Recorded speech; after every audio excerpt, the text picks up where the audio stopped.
Bookish boys में आपका स्वागत है। आप सुन रहे हैं श्री रामचरितमानस का सुंदरकांड भाग 79। आइए सुनते हैं। नख ही जिनके शस्त्र है, बे इच्छानुसार चलने वाले रिच बानर पर्वतों और वृक्षों को धारण किए, कोई आकाश मार्ग से और कोई पृथ्वी पर चले जा रहे हैं। वे सिंह के समान गर्जना कर रहे हैं और उनके चलने और गर्जने से दिशाओं के हाथी विचलित होकर चिंगाड़ रहे हैं। दिशाओं के हाथी चिंगाड़ने लगे, पृथ्वी डोलने लगी, पर्वत चंचल हो गए, कांपने लगे और समुद्र खलबला उठे।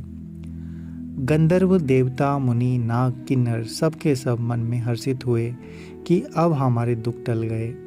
अनेकों करोड़ भयानक बानर योद्धा कटकटा रहे हैं और करोड़ों ही दौड़ रहे हैं। प्रबल प्रताप कौशलनाथ श्री रामचंद्र जी की जय हो, ऐसा पुकारते हुए वे उनके गुण समूह को गा रहे हैं।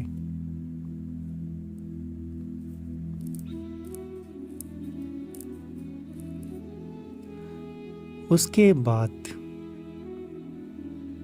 उदार सर्पराज शेष जी भी सेना का बोझ नहीं सह सकते।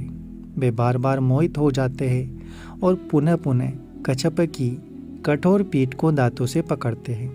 ऐसा करते हुए वे कैसे शोभा दे रहे हैं, मानो श्री रामचंद्र जी की सुंदर प्रस्थान यात्रा को परम सुहावनी जानकर उसकी अचल पवित्र कथा को सर्पराज शेष जी की कच्छप की पीठ पर लिख रहे हो। इस प्रकार कृपा निदान श्री राम जी समुद्र तट पर जा उतरे।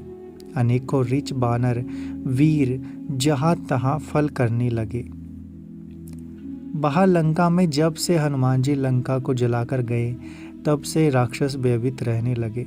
अपने अपने घरों में सब विचार कर रहे हैं कि अब राक्षस कुल की रक्षा नहीं है। जिसके दूध का बल वर्णन नहीं किया जा सकता, उसके स्वयं नगर में आने पर कौन बलाई है।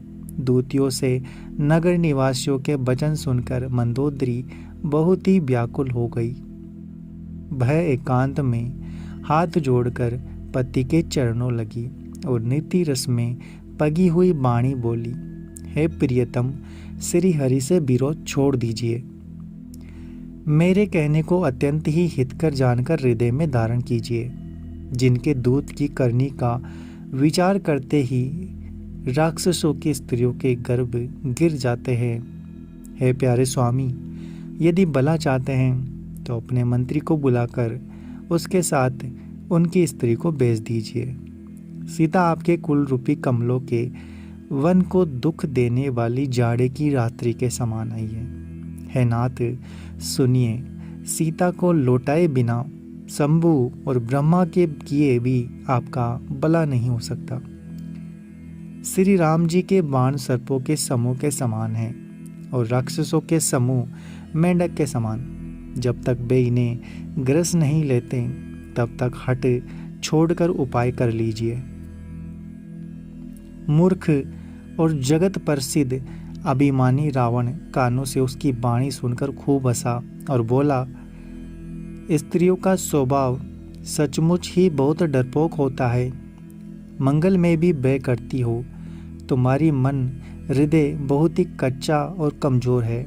यदि बानरों की सेना आवेगी तो बेचारे राक्षस उसे खाकर अपना जीवन निर्वाह करेंगे। लोकपाल भी जिसके डर से कांपते हैं, उसकी स्त्री डरती हो, यह बड़ी हंसी की बात है। रावण ने ऐसा कहकर हंसकर उसे हृदय से लगा लिया और ममता बढ़ाकर वह सभा में चला गया।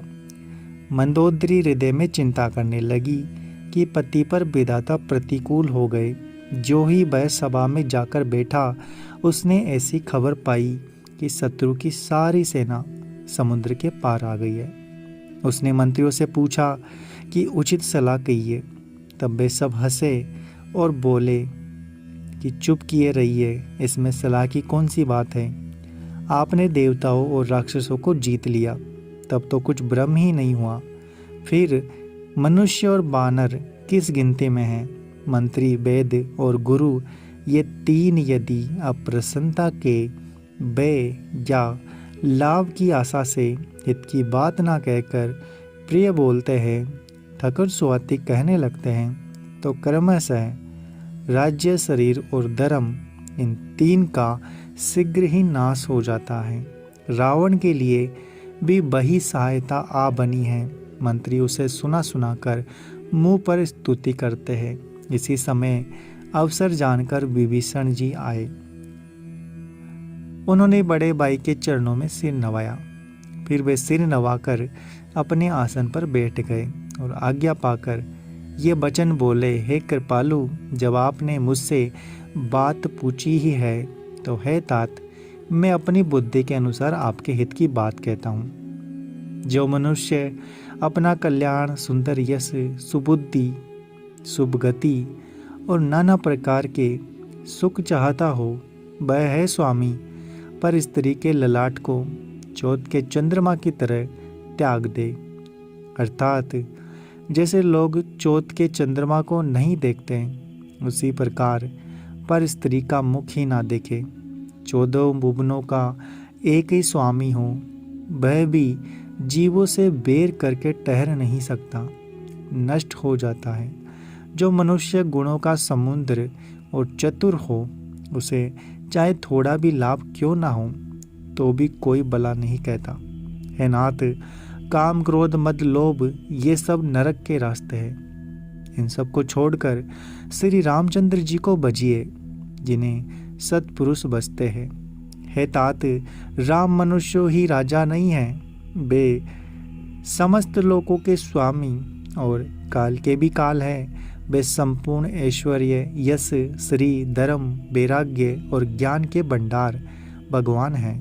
वे निरामय, विकार रहित, अजन्मा, व्यापक, अजय, अनादि और अनंत ब्रह्म हैं। उन कृपा के समुद्र भगवान ने पृथ्वी, ब्राह्मण, गो और देवताओं का हित करने के लिए ही मनुष्य शरीर धारण किया है।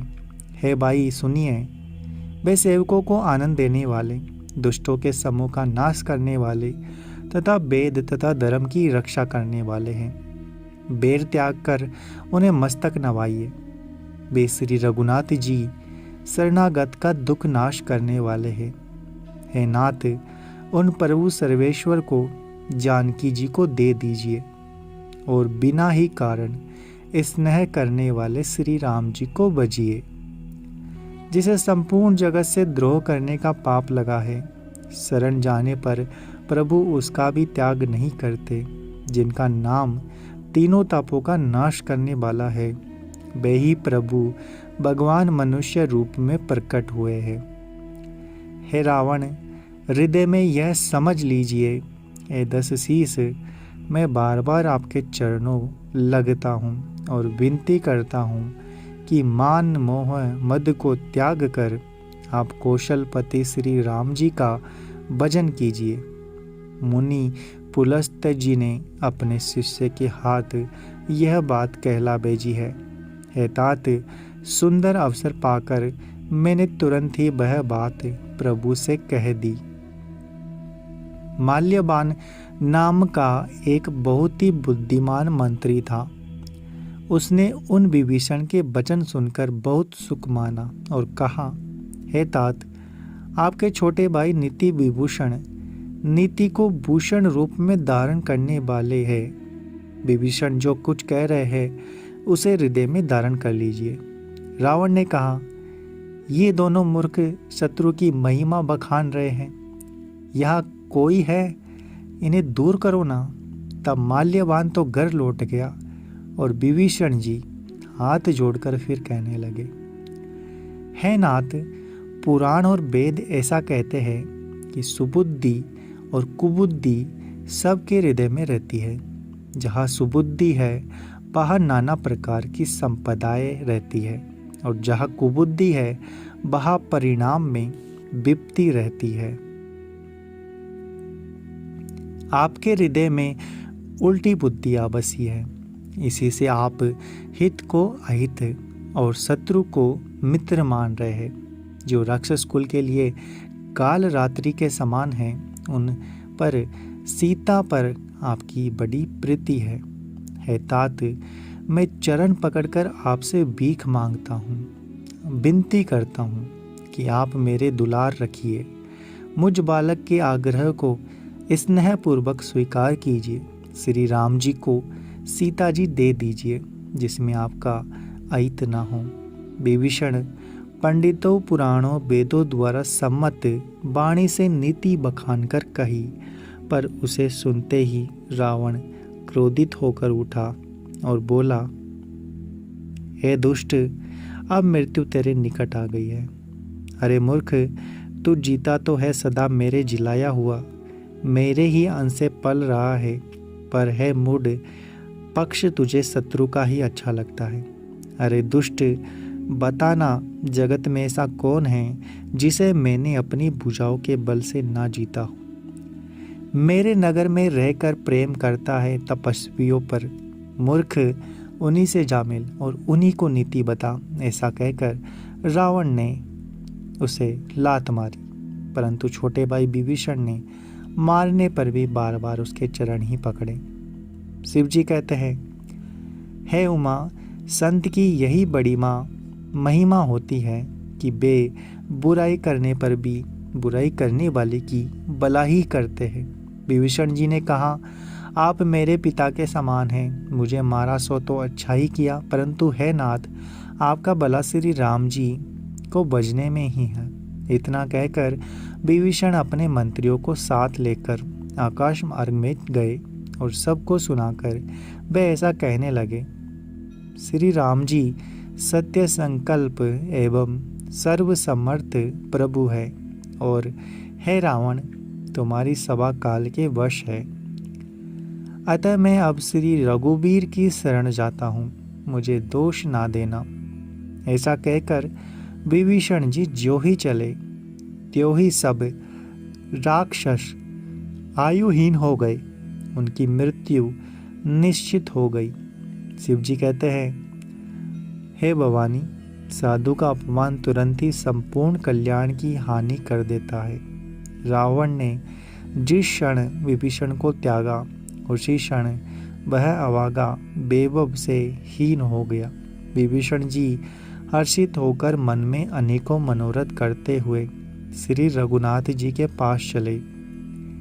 वे सोचते जाते थे, मैं जाकर भगवान के कोमल और लाल वर्ण के सुंदर चरण कमलों के दर्शन करूंगा, जो सेवकों को सुख देने वाले हैं, जिन चरणों का स्पर्श पाकर ऋषि पत्नी की आतल्या तर गई, जो दंडक वन को पवित्र करने वाले हैं, जिन चरणों को जानकी जी ने हृदय में धारण कर रखा है, जो कपट मृग के साथ पृथ्वी पर दौड़े थे, जो चरण कमल साक्षात शिव जी के हृदय रूपी सरोवर में विराजते हैं। मेरा अहोभाग्य है कि उन्हीं को आज मैं देखूंगा।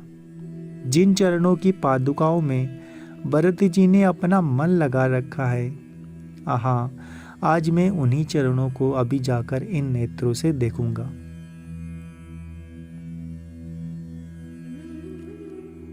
अगर आपको हमारा यह प्रयास अच्छा लग रहा है तो चैनल को सब्सक्राइब करें, वीडियो को लाइक और शेयर करना ना भूलें।